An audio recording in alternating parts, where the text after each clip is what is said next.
அப்போ அந்த கீபோர்டு கொண்டு போய் சார் ஏமாத்தி இருக்கிறேன் அந்த டைம்ல வாட்சிக்கு தெரிஞ்ச மாதிரி. சார் இங்க இருக்கீங்களா ஸ்டேஜ்ல? நான் உங்களை ஏமாத்திட்டேன். கீபோர்ட்ல சாருக்கு தெரியாது அந்த டைம்ல தொட்டு ஆட்டோமேட்டிக் மியூசிக்லாம் வரும். அந்த மியூசிக் அமைக்கிட்டு சாருக்கு ஏதோ டைம்ல அமைக்கி விட்டுருக்கேன் போல இருக்கு. மியூசிக் வந்திருக்கு. சார் வந்து இன்னும் நான் பண்ண நினைச்சிட்டு இருக்கிறாரு. அப்புறம் இந்த காம்படிஷன்ல அந்த வெளியே போகும்போது பாடுவோம் இல்லையா, சக்கல ஜலபுல ஜலபுல ஜங்கா அந்த மாதிரி. அதாவது உருப்படியா மியூசிக் தெரிஞ்சவங்க இதெல்லாம் பண்ண மாட்டாங்க.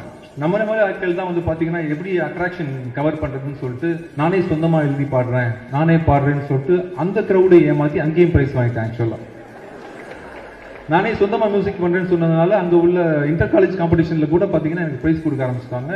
அப்புறம் வந்து எனக்கு மனசுல தோணிடுச்சு, சிவிஎஸ் காலேஜ் ஏமாத்திட்டோம், பாளையங்கோட்டையில் உள்ள எல்லா காலேஜும் ஏமாத்திட்டோம் இன்டர் காலேஜ் காம்படிஷன்ல. இனி தமிழ்நாட்டை ஏமாத்திடலாம்.